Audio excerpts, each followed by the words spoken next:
Good morning, good afternoon, good evening. Thank you everyone for joining our Inside of a Mind of a Hacker webinar that we have coming to you from Bugcrowd today.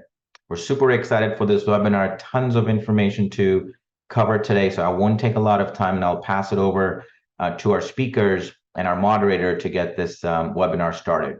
Right before, just quick housekeeping from an agenda perspective. As you see, we'll have our speakers introduce themselves. We'll talk about the background of the report, the Inside of a Mind of a Hacker, cybersecurity, or really crowdsourced security one-on-one, and really hit some of the highlights that we have coming out of the report. And we'll wrap it up with some questions and final thoughts. A couple housekeeping things. You will see a Q&A box at the bottom of your screen. Please go ahead and put in your questions that we will try to answer either throughout the presentation or towards the end of the presentation. And also, we will have an on-demand viewing available of this webinar after the live webinar is over. So you will have the opportunity to either view it again or share it with your colleagues and others within your organization. With that, I will pass it over to our moderator, the VP of Operations at Bugcrowd, Grant McCracken. Grant? Thanks, Murtaza. Hi, everyone. This is Grant McCracken. As Murtaza said, I'm the VP of Operations here at Bugcrowd, and I manage departments within the organization relating to service delivery. A lot of investment in this space, and I think this is just an absolutely fantastic and exciting discussion that we're going to have today. So I'll let Orwa introduce himself. Yeah, hello everyone. I'm Orwa from Jordan. My nickname is OrwaGodfather. I work as a full-time bug bounty hunter. I started bug bounty in the last of 2020 with a zero experience in security, and I moved to full-time bug bounty in the last of 2021. I'm ranked now on Bugcrowd P1 Warrior as a top 3 and on the full rank as a top 50. Submitted more than 500 critical and high bugs. I'm a Hacker Cup winner and team captain on Bugcrowd for 2022-2023, and also the level X champion for Bugcrowd for 2023. And then we've also got Nerdwell with us. Hello, I'm Nerdwell. I'm from Kentucky in the US. I started in IT and cybersecurity in 2000 and have worked in a variety of different fields, from like hardware to software, infrastructure, networking. My first foray into like cybersecurity was from the networking perspective, firewalls and secure network design and that kind of stuff. And then moved into like application security and watched the bug bounty idea industry come about and from the sidelines. And then over Christmas break in 2018, I decided to dive into it. And so I've been doing bug bounty on the side since 2018, 2019.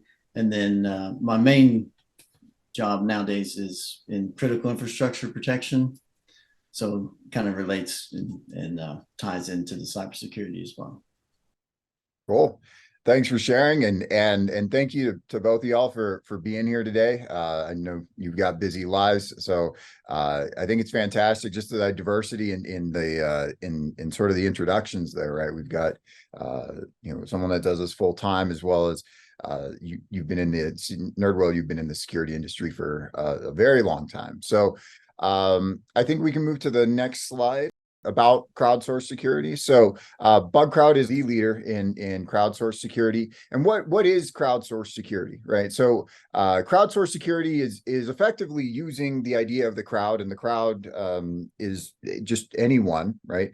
But using the crowd for anything relating to security, right? So it's the idea where you could previously go out and you could try to run these projects by yourself, or you could leverage the collective intelligence of the crowd for things like pen testing, managed bug bounty, vulnerability disclosure programs, and so on and so forth. And again, some of the power behind managed bug bounty, if people aren't familiar with it specifically, is that While you may have a pen tester test an asset one time for 2 weeks or a certain period of time, if you say you add 5 people, they're going to find more than the one person. If you add 50, they're going to find more than the 5. And if you add 500, they're going to find more than all the previous iterations combined. And so that's, and each one brings their own, and that's kind of the power behind what we're going to be talking about today, which is this Inside the Mind of a Hacker report is a report that Bugcrowd puts out annually about hackers. And it's that diversity of thought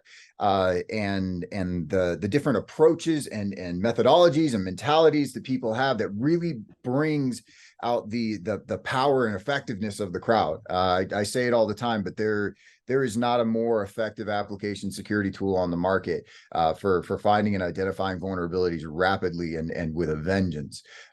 So that's really the power that we're tapping into. Now, the idea today is to go through some of the key findings from this report and talk about them with real life hackers to get their feedback and input. So to build this report, we surveyed over 1,000 hackers across the world, did a bunch of interviews to understand the community and come up with kind of what we're going to be talking about today. And again, hopefully providing some more insight here and now. So we can go to the next slide.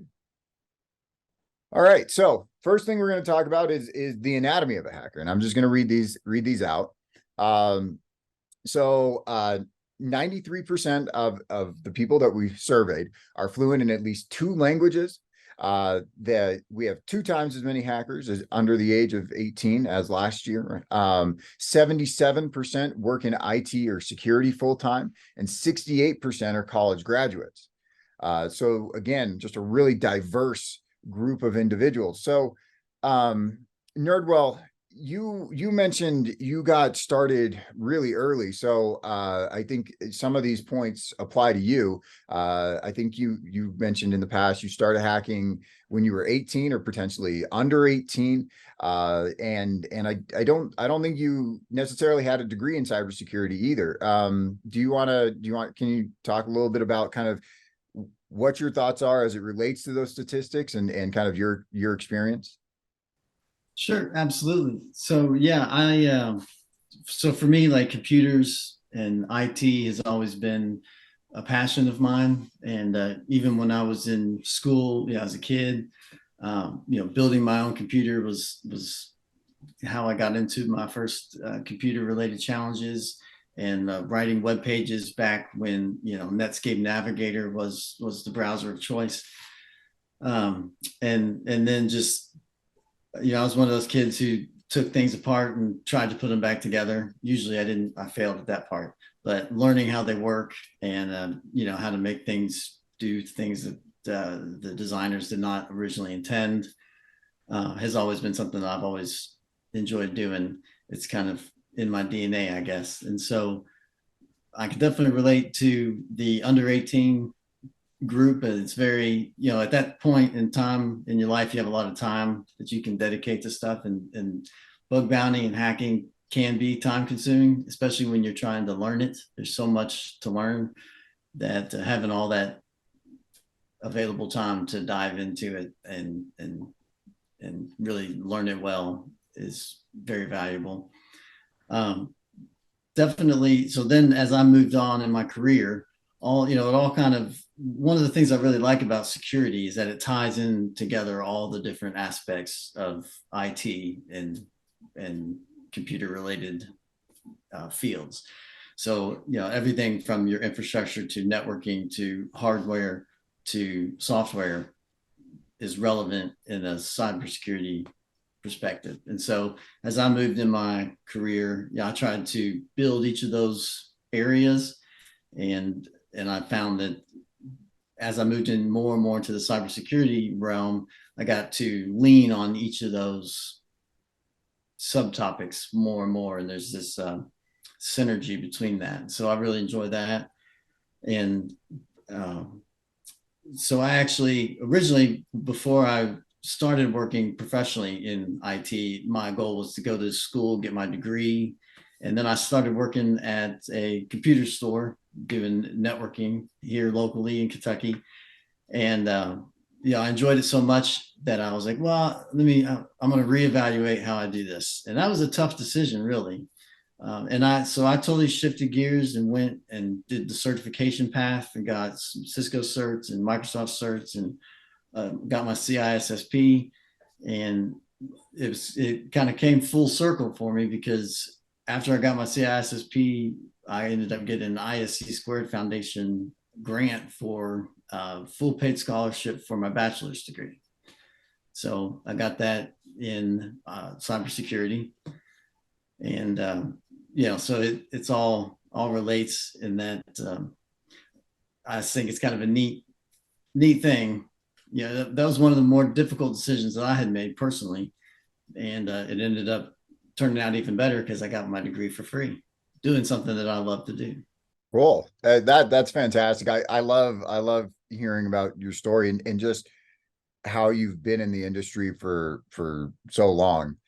I think it's also while 68% have degrees, right? The corollary to that is 32% don't, right? And I think that speaks very much to the figure it out nature of hacking, right? The people that get into hacking are people that like to just hack life as well. And I think even more than that 68%, and even a much smaller number, right, myself included, have degrees in something completely unrelated to hacking. And that, so I think it's absolutely fascinating. So speaking of coming from diverse backgrounds, Orwa, you if I'm not mistaken, you were previously a chef. Yeah, exactly. And so can you talk a little bit about kind of how you went from that to becoming one of the most successful hackers on our platform?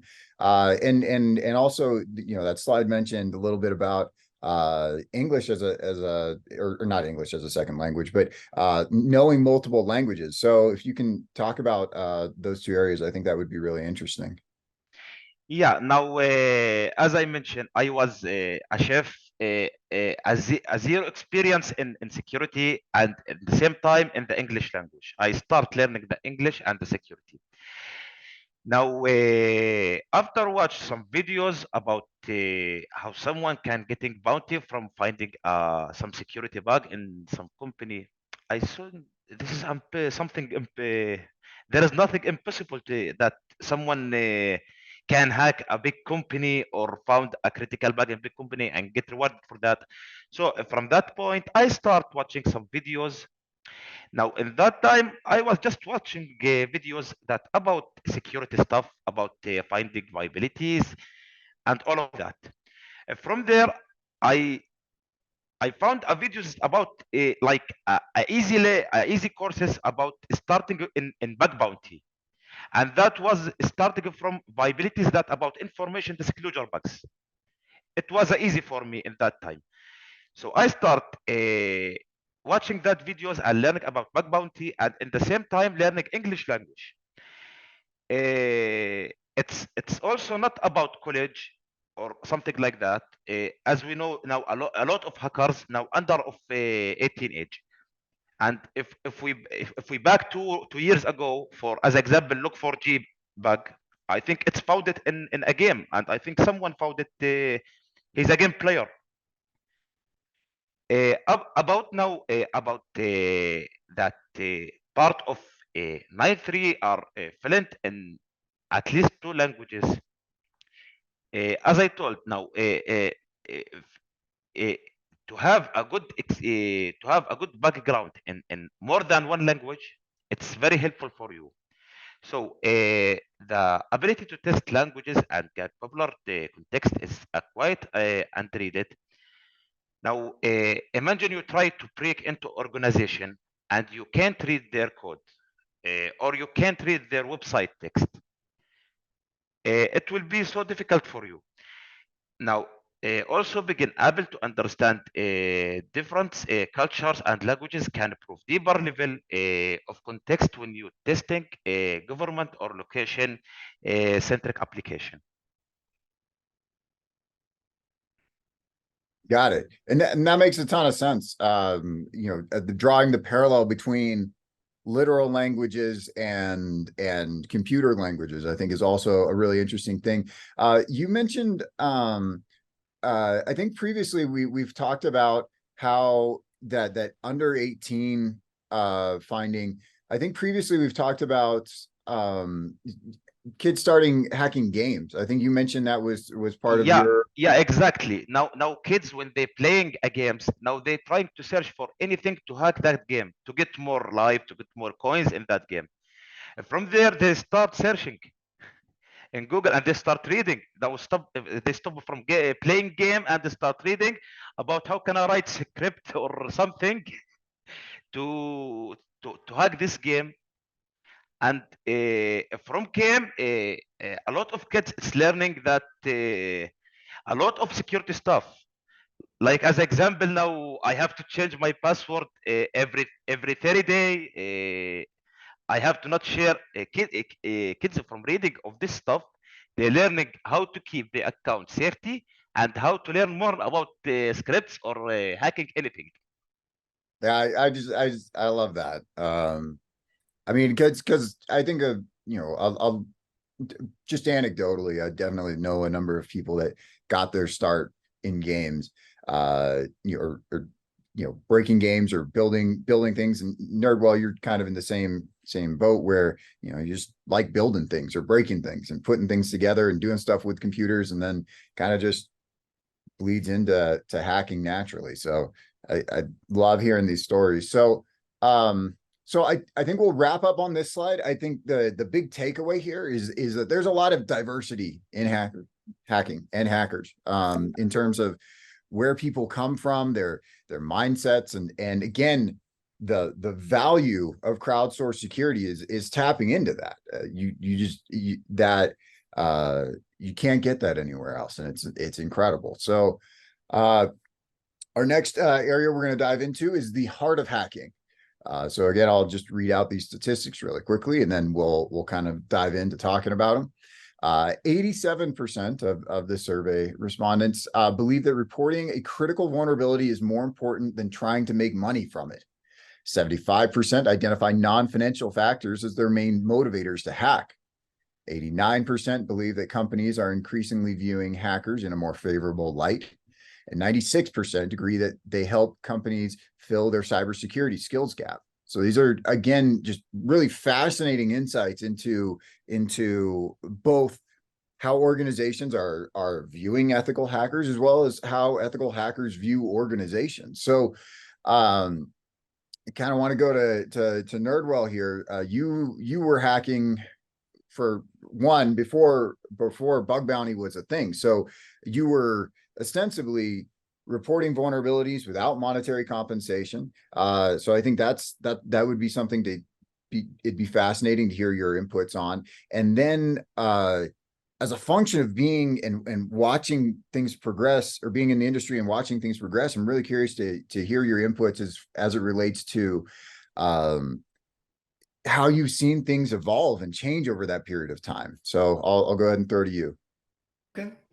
So, yep, I definitely found some bugs before bug bounty was a thing, and I had a few different experiences with that.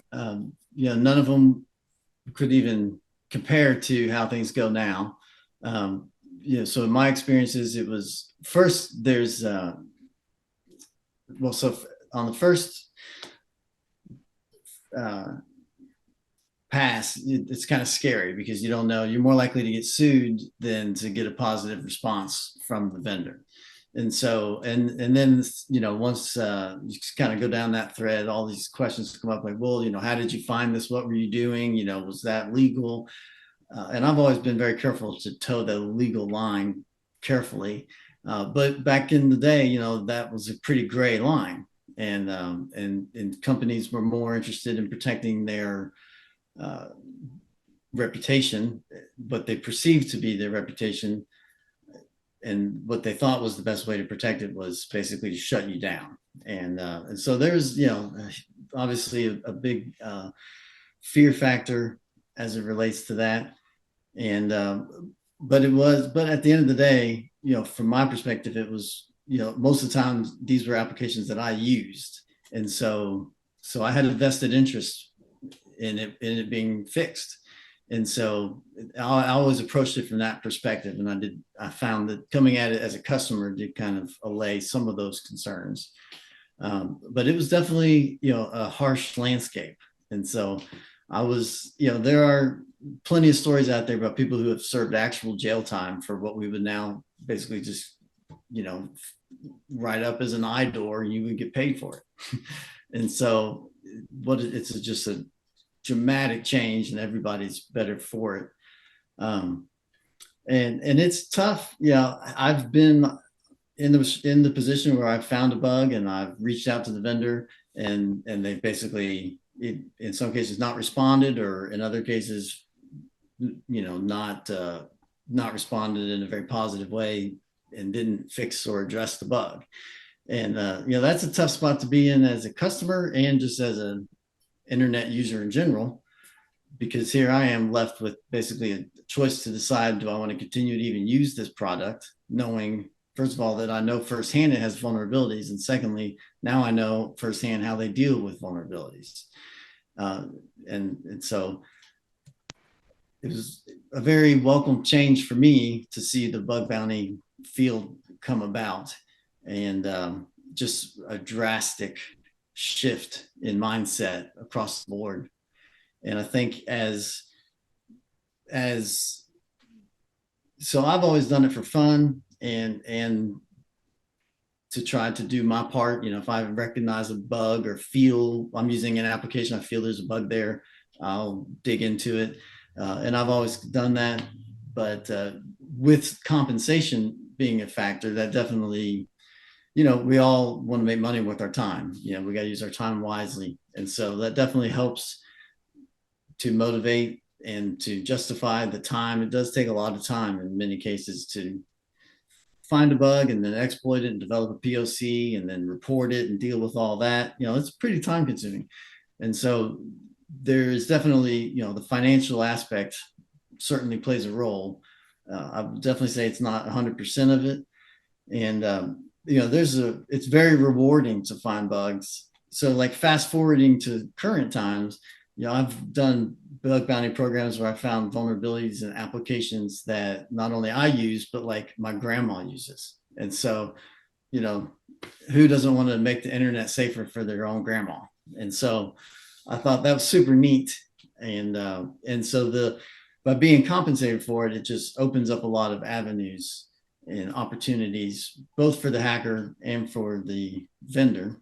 And I think, as you mentioned earlier, the diverse aspects that you get from many different people coming at it. So I've worked in the cybersecurity department in companies, for many years. So I know firsthand what it's like. Sometimes just trying to convince a developer that something is a bug, and I'm inside the company. Sometimes that's hard enough.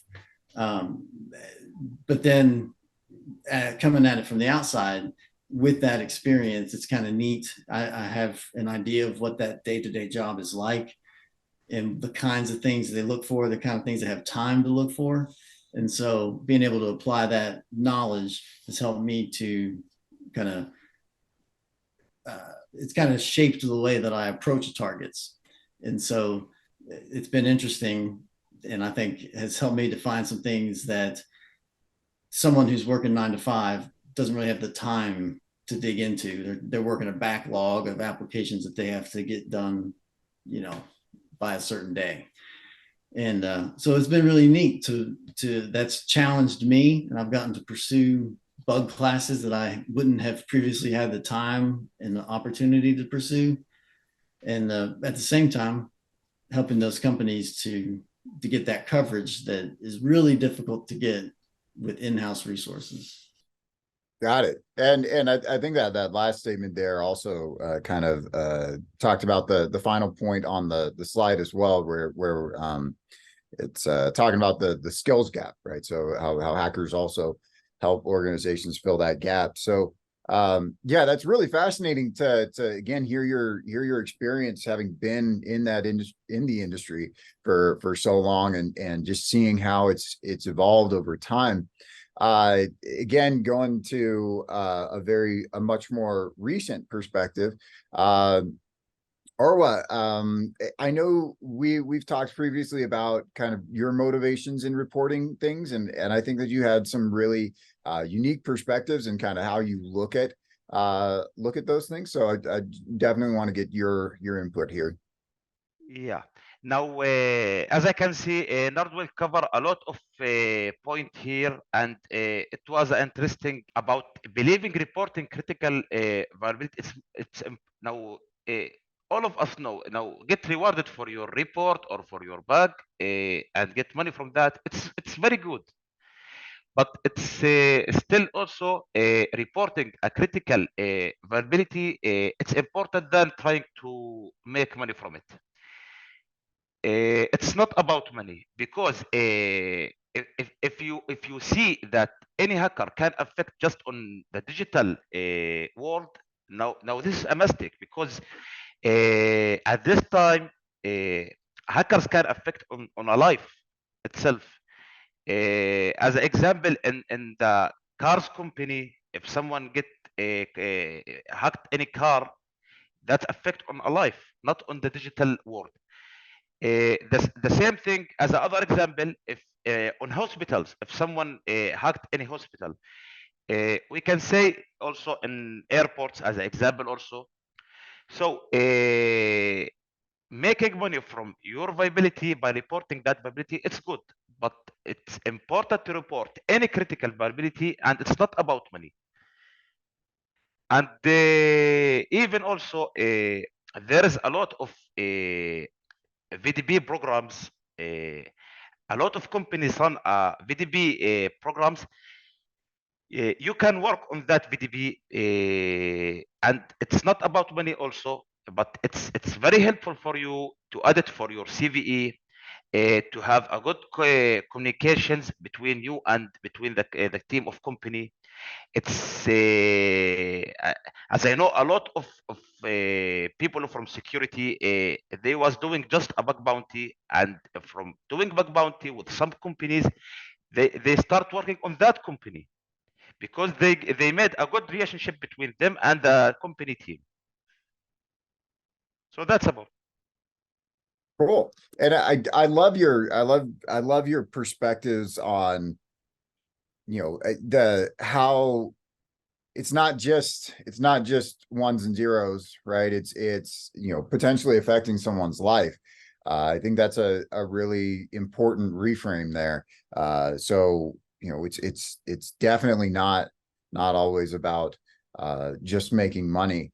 And also it's building those relationships. I think that's also something that you've talked about before, is looking at relationships as a form of currency. Exactly. I forget the exact term you had for it. But there was something you said about relationships as a form of currency that I thought was a really fun and novel. But Nerdwell, there was one piece I forgot to mention during your piece there. You've talked previously about how also bug bounty hunting, it's also helped you in your career, in the sense that it's helped you identify a number of, or you identify CVEs, which also expand your reputation, right? So I don't know if you want to talk about that for a moment or two, and then we can yeah, absolutely. Yep. So for sure, you know, I've had the opportunity to, you know, in a lot of cases, your reports are private and you know, not disclosed, and that's cool. In some cases you do get to disclose them, and so I've had the opportunity to report those to like public programs and get CVEs assigned, and then put those on my resume. And so like my employer knows it, and you know, I've been in all hands meetings and stuff, and they've pulled that up and be like, oh, you know, past quarter, Matt Nerdwell, you know, found this CVE. And I've even found bugs in applications that I use at work, and have patched applications because of my own finding. So that was pretty neat and a pretty cool experience.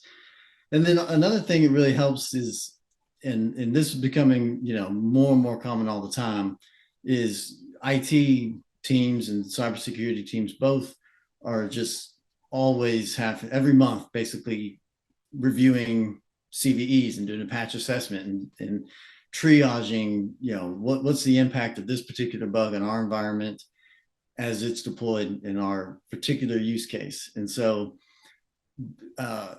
coming with the experience of bug bounty and demonstrating and maximizing impact has helped me to get an eye for reading CVEs and researching the bug and understanding what is the impact of this bug. And a lot of times CVEs are kind of sparse with the language, but after having been through it a few times from the other side, having found them, you can infer a lot and tie it to your own experience. And so that's helped me to triage and rank patches and stuff. And that's been very helpful as well. Cool. Yeah, that's again fantastic, and I love hearing your perspective on that.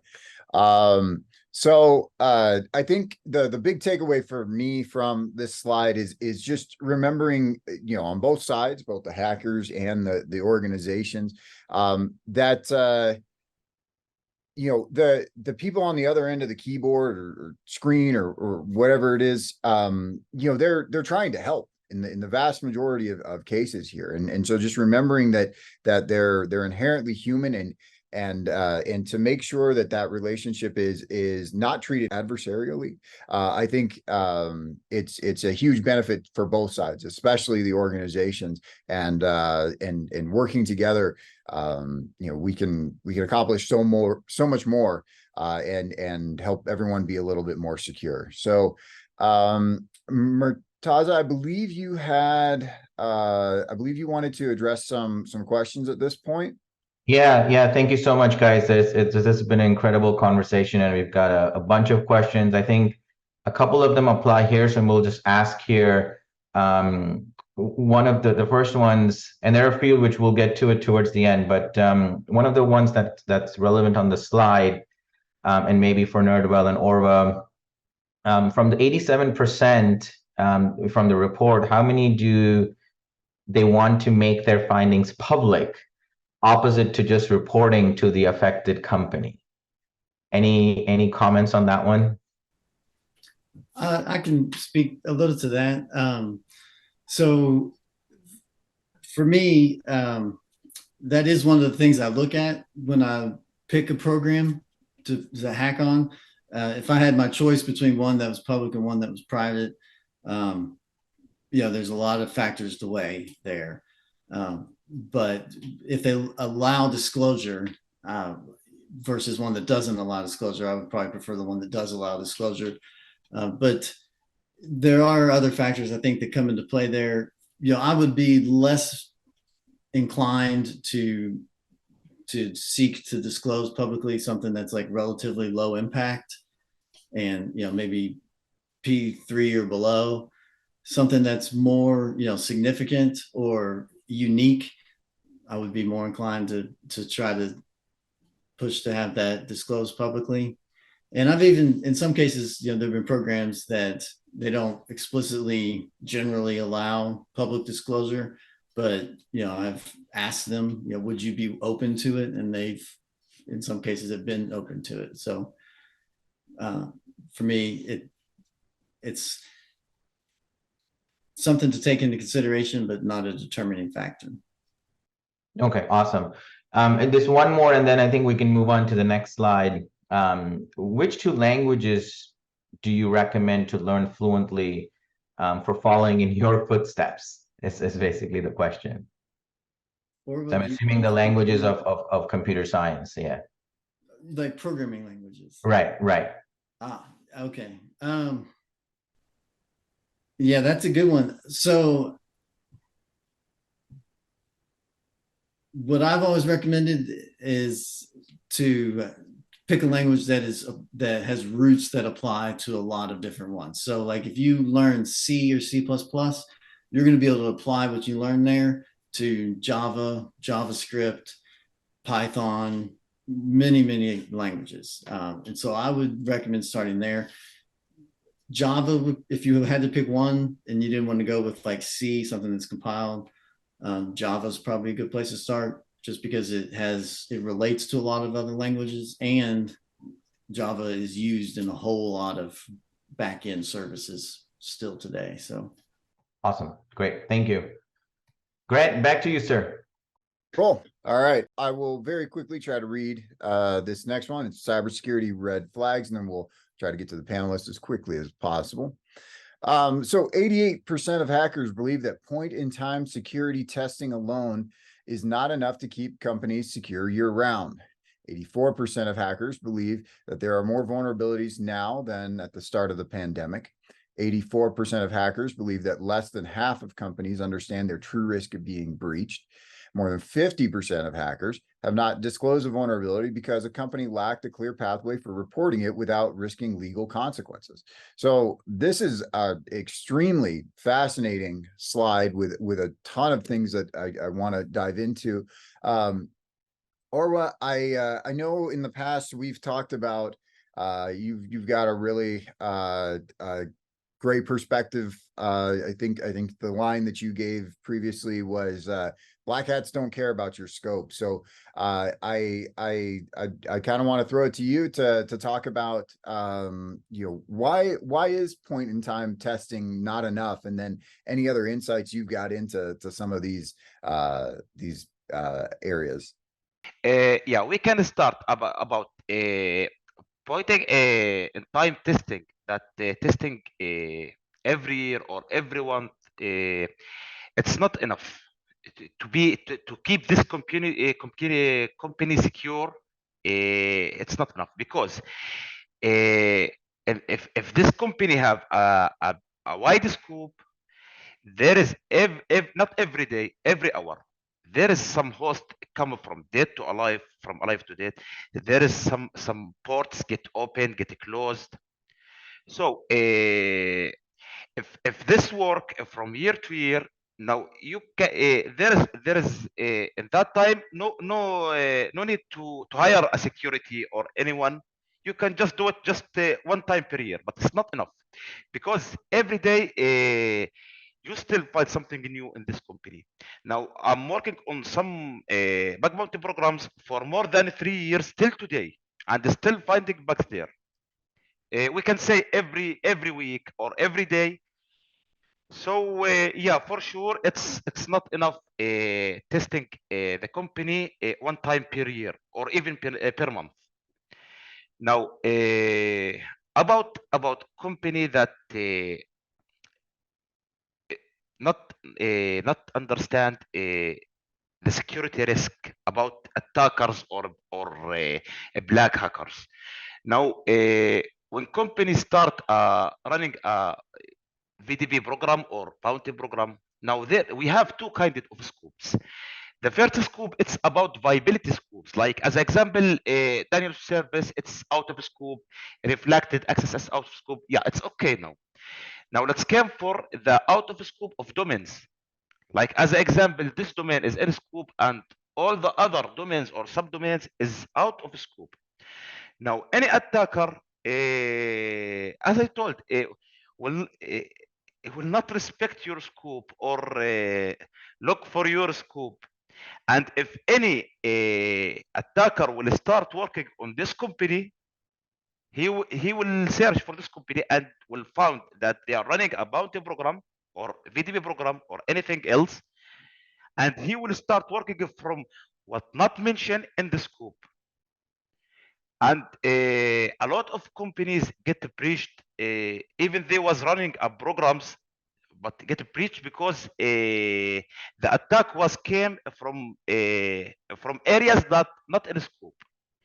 Also, in a lot of other cases, there was some leakage data or critical bugs that not in the scope of this company, but it's led for a huge impact. From that impact, I can affect on all the scope and everything mentioned in a scope and not mentioned in scope. I can affect on that.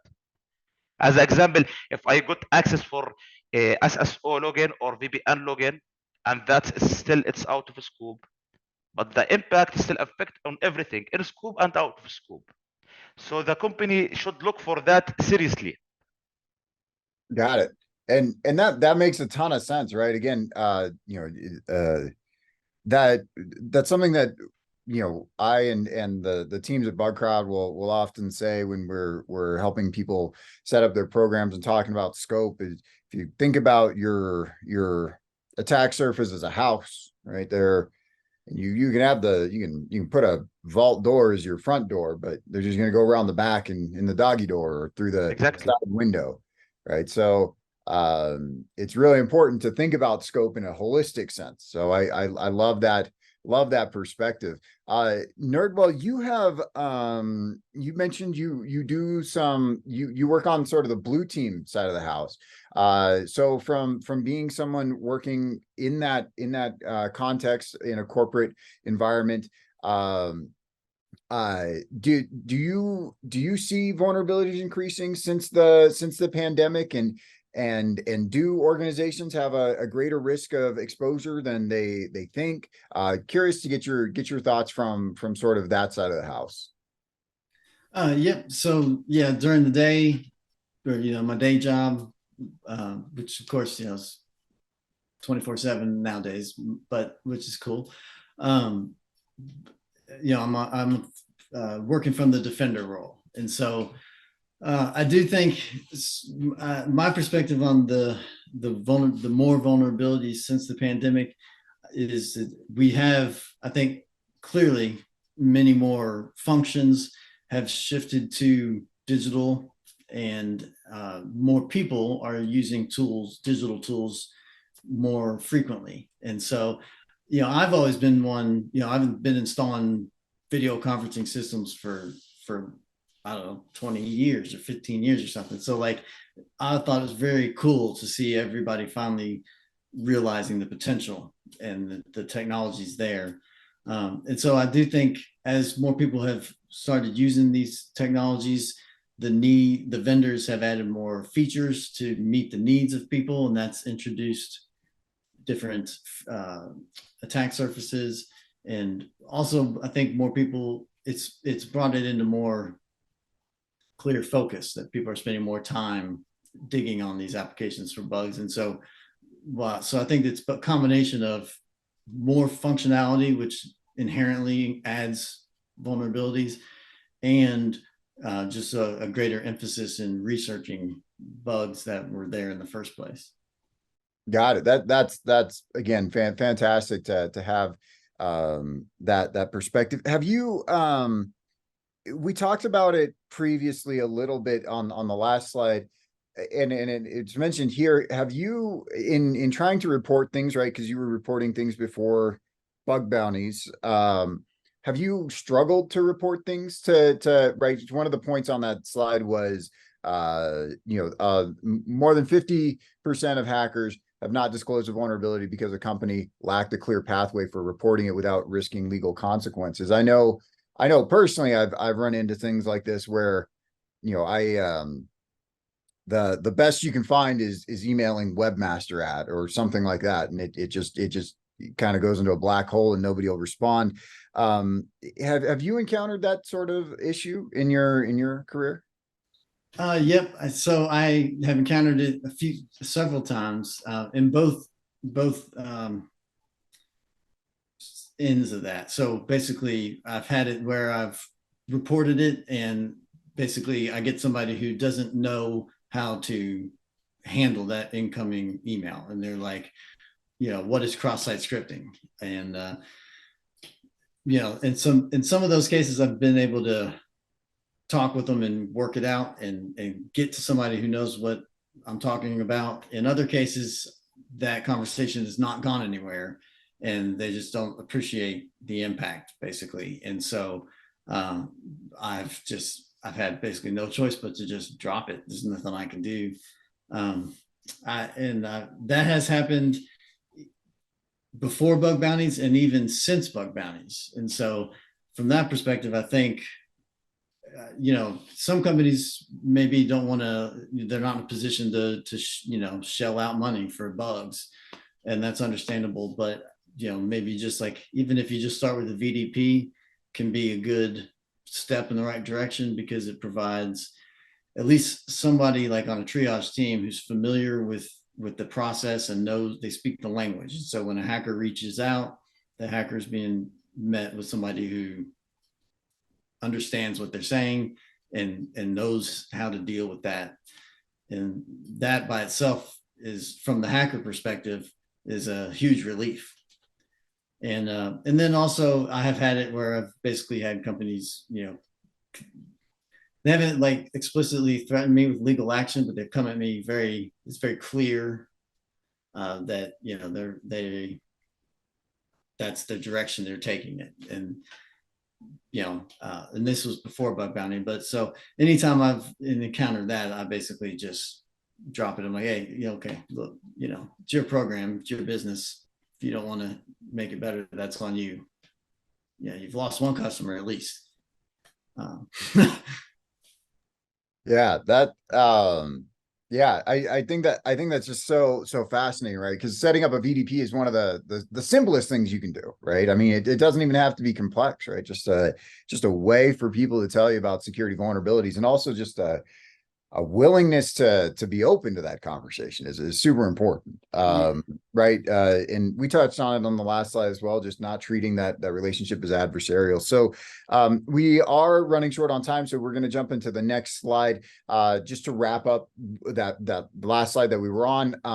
You know, obviously there's been a lot of progress in terms of how companies look at hackers, but there's definitely a lot of work left to do in terms of understanding attack surface, continuous testing, and enabling people to report.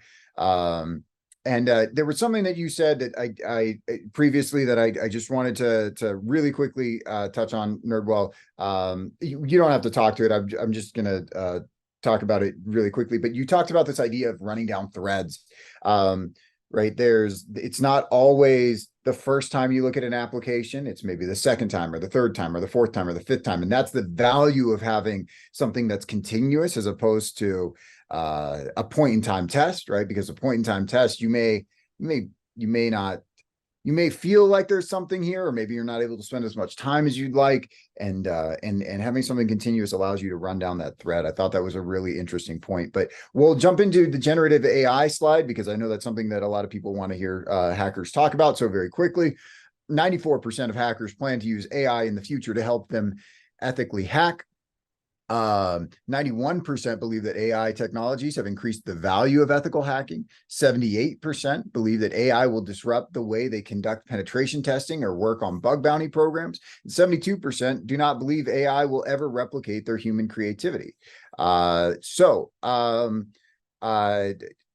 I think you had a line that I loved. When we've talked about this before, you called AI your friend in security, and I think that you also mentioned that OpenAI has a bug bounty program, right? So the leader in AI still needs human intelligence, and I love your enthusiasm and your energy that you bring to this conversation. So I'll let you talk about that for a few minutes. Sorry if I stole your thunder. I loved some of the points that you brought up there. Yeah, now, yes, for sure. Now, as I call AI is my friend. Now we can say also I collab with AI. I work with AI every time. So AI,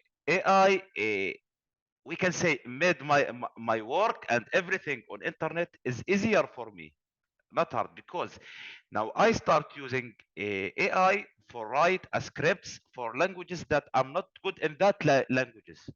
Like as an example, I have a good background in Python languages, in Bash languages, but still there's other languages I have to write some script with that languages.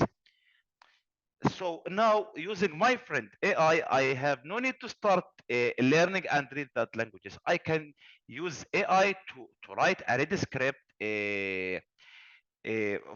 for that languages. Now that's first part. Now the next part, I start creating my automation tools using some techniques and some help from AI. In some targets, in some technologies, in some web apps I was working on, I start using AI by generate a word list for that web app. Like as an example, I start dropping in AI that if you can generate a word list for web app and for extension, as an example, ASPX. So AI came very helpful for me. Now, also as we talked before, 1 year ago, I had a video topic with Centera from Bugcrowd. It was about AI. And I still remember that the question till today. The question was that time, did you think in the future the AI will take your place as a hacker? I say for sure no, because AI in the end, it's a technology. It's not a human, it's a technology. And any technology can be hacked. So I assure you, even AI can be hacked. And we can see in coming days or coming month, AI programs running a bounty programs, and whose work on that programs? The hackers, not the AI. And that, guess what? After about 2 months, someone found a critical vulnerability in OpenAI or ChatGPT, and after that they're running a program on Bugcrowd. And now the hackers still till today found bugs, vulnerabilities on data program and reported. Cool. Again, love your perspective on that. Nerdwell, we do want to try to have some time for questions, so I don't mean to stick you in a small box. I do want to make sure that you've got time to talk about things. So if you have any thoughts or input here, and then we'll try to jam in some questions. Okay, sure. Yeah, I can be quick on this. And basically, I second everything Orwa said there. I've done a bit with AI. And so what I would say is it's super beneficial for augmenting your workflow and offloading some of the mundane tasks. Humans, we don't do well with mundane, repetitive tasks. And so also you got to train an AI model. And so it's based on when you design it and feed it training data, you have to have a pretty good understanding of the problem to begin with. And so for well-defined bug patterns that you can train it on, I think AI is good for that. Freeing up the hacker to spend time on the more novel things that, where we can apply the creativity of the human mind that you can't really, so far, it's difficult to replicate without a huge training set. Cool. Thank you. And thank you for both of y'all coming on here and taking the time. I will turn this over to Murtaza to talk about or to cover any questions and anything else he wants to wrap up with. But again, thank you so much for being here. I love this conversation. We could go for hours. Yeah, absolutely. Thank you. Thank you, Grant. Thank you to our speakers. I have a few questions I'll run through quickly. Anybody, all three of you, if anybody wants to jump in. Since we're on the AI topic, there was actually a question related specifically to AI. A question for the hunters. Are you guys already hunting for vulnerabilities on chatbots and any other AI system? Yes. Yep. Yes is the answer. All right. Another question. There's actually a couple questions on folks who have not been into the crowdsourced security space and would like to get started. Any tips or direction on how to get started on crowdsourced security? Orwa, you might be best to take that, since you are an inspirational example. Yeah, exactly. Okay, now you can start as a resources from Bugcrowd University on YouTube. You can also start watching about recon methodology. There is some video for me and for JHDX for Nihamsek. start learning about API for KT inside PHP. And after that, directly you can start moving to playing some CTF on Swagger, but just for something that you want to learn about more. Like you're interested in SQL injection or in some specific bug, you can start also playing CTF about that bug. Now, first advice and the most important advice. Now we are speak about tons of vulnerabilities. There's a client side bugs. There's a server side bugs. So working on all the bugs on the same time, it's a chaos. You have to keep for yourself some bugs that you're interested to work on. Like there is some hunters, they just working on access S vulnerabilities. There is some hunters working on server side vulnerabilities. Now the good place to start at this time from learning all information disclosure bugs and learning IDORs. Okay, awesome. Thank you very much. I know we're at time. I actually do have somebody from who has served in the Army. So thank you for your service and thank you for attending our webinar with everyone else. And he was actually one of the gentlemen who did ask about getting experienced in the bug bounty space and getting started. So thank you. Again, I know we're on time, so we'll leave it there. Thank you very much to all our speakers, Grant, Nerdwell, Orwa, for your time and for your insights. Thank you, everyone, all the audience for attending. As we said, we will have this recording available for on demand, and look out for additional Bugcrowd webinars coming your way. Thank you so much.